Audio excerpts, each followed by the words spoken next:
Hi, everybody. Todd from the Southeast Community Policing Council here in Albuquerque. And we often get asked, what is the CASA all about? What's the overview? And recently at a town hall meeting with Mayor Keller back in November, we had a great summary of the CASA by a gentleman right here on the screen, Paul Killebrew. So I'm going to start the recording. He summarizes so many good points, and I was glad to get it on audio. And I'm going to play it here for you with some pictures of various people as best I can when they talk about certain groups or certain people that are part of the CASA. Also, I'll be moving around the old smartphone when they're talking about places to find out more information. So, here we go. But I would note that recently we have seen the Dr. Ginger's report, IMR 8, come out, noting the substantial progress that has been made since the last report. And I am happy to note for you the cooperative relationship between the city, the Albuquerque Police Department, and the Department of Justice as we continue to implement the CASA. It truly is a cooperative and collaborative effort toward a common goal. I do want to thank Chief Geyer, Mayor Keller, the ABQ Compliance Bureau, and all of you in this room for your ongoing efforts as we move forward with this agreement. So without further ado, I will turn the presentation over to my colleague Paul Killebrew from the Department of Justice Civil Rights Division to walk through the timelines and nuts and bolts of the CASA. Thank you.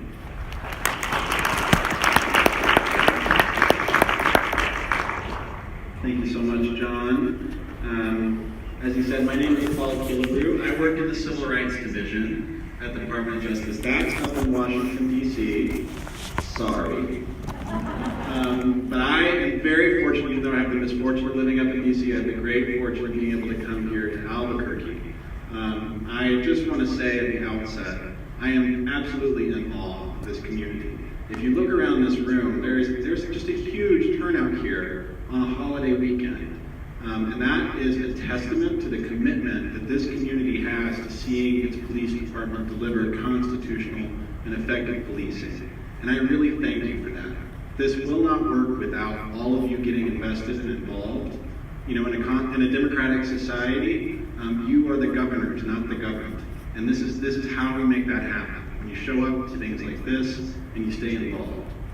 So with all of that, I just wanted to quickly go through the timeline of how this case developed, some basic elements of this thing we've heard about called the Court-Approved Settlement Agreement, or the CASA, and then I'll say a quick few things in closing. So the DOJ opened its investigation, the Albuquerque Police Department, in November 2012. I got to DOJ in January 2013, so I've been here almost since the very beginning. And then we investigated thoroughly in April 2014. We announced our findings of that investigation. We had notified the city that we had reasonable cause to believe that ABQ officers were engaged in a pattern or practice of unconstitutional uses of force. So this case, legally, is focused on the use of force. So after we announced that, the city and DOJ immediately moved into negotiations over how to deal with it. In the legal world, there's a lot of different ways that can go. And we agreed early on with the city that it would have to be through something called a consent decree, which is an agreement between parties that then becomes a court order. So we negotiated so we don't call it the consent decree, we call it the Court-Approved Settlement Agreement. We had a lot of discussion over what we should call this thing. And we arrived at that because it has the best acronym, CASA. We're going to bring this thing home. So, that's right. So we signed the document in October 2014, and then the federal court here in Albuquerque, Judge Brack is our federal judge, he signed it in a court order on June 2nd, 2015. So you get the timing there. We're in 2018 now, and we're going about 3.5 years. The CASA covers a bunch of different areas of ABQ's operations, and I'll get to that in a second. And the CASA also has a whole part in it about appointing an independent monitor, and that was the man, James Ginger, who stood up a minute ago and who you'll hear from later. So he's the independent monitor. He's the eyes and ears of the court. He doesn't work for DOJ. He doesn't work for the mayor. He doesn't work for the police chief. He works for the federal judge. He's independent, and the point is that he can go and look at what's happening in the police department and give the judge a reliable report of what he sees. So the federal court appointed the monitor in February 2015. It's important to know that Dr. Ginger this is not his first rodeo. He's done this twice before as the lead monitor in the very first police consent decree case out of the Department of Justice, in the Pittsburgh Police Department. He also served as the lead monitor in the case involving the New Jersey State Police.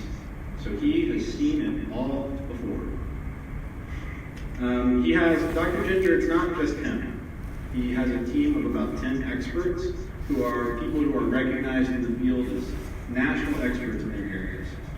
So the Dr. Ginger and his team provide reports to the court. Right now they do it on about a 6-month basis. The last one just came out on November 2nd.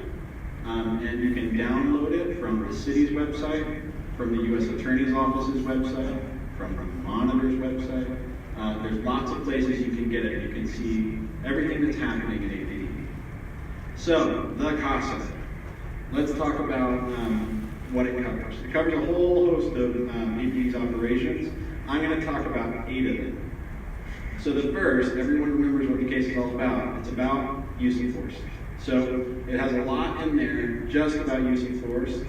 To generally describe what it does, it requires new policies, it requires new training, and then we have to see in the field that officers' behavior is changing. Next, it has specialized units like the SWAT team. The specialized units were an area of concern in our findings, but that part, they have a really critical life-saving function in the most dangerous situations. And what's remarkable is that those units have really turned around, and they reached full compliance with the CASA before anything else. And they're in a really good place right now. The next section is about crisis intervention. As you may know, there are a lot of folks with behavioral health issues in this community. And a lot of times, the police end up being the default responder when there's an issue. The police, I don't know if that's appropriate as a society that we do that, but that's where we've landed. And so the Albuquerque Police Department has taken a number of different approaches to making those encounters safe for everyone. So they have a crisis intervention unit that does specialized they check up on people, they know when they have issues. They have trained every officer to be able to identify behavioral health issues. And officers who have a real inclination in this area can get enhanced training. And they can be the ones who will dispatch or call out to a scene if it looks like there's a behavioral health issue. And then recently, this isn't required by the CASA, this is just something the city did on its own. They have launched mobile crisis teams so that you have a clinician and a law enforcement person responding together to a scene. And that is a nationally recognized leading practice. Another big area in the CASA is officer misconduct. That was mentioned earlier. When officers violate their policies or the law, it's really important that the police department get on top of it. They need to recognize it happened and investigate it, and there needs to be appropriate discipline in those cases where it's required. So that's a big area of the CASA. We can't really bring this whole case to a close until we know that APD can hold its own officers accountable. There's another piece to that here in Albuquerque, which is the Civilian Police Oversight Agency. If you're a civilian and you make a complaint against an officer, it doesn't get investigated by APD. It gets investigated by a civilian agency, which is a big deal. That doesn't happen everywhere.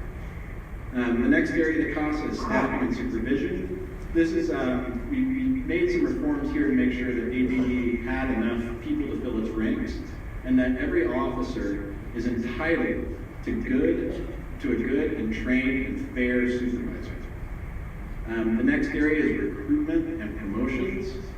The idea here is that we want to make sure that when APD is hiring, they have really high standards, because that's what we all expect. The people who are entrusted with policing powers are worthy of that trust. Then officer assistance and support. Chief Geyer mentioned a minute ago some of the issues that officers face. I like to say that police officers see people on the worst days of their lives every day. And those encounters can be traumatic not only for the individual, but for the officer.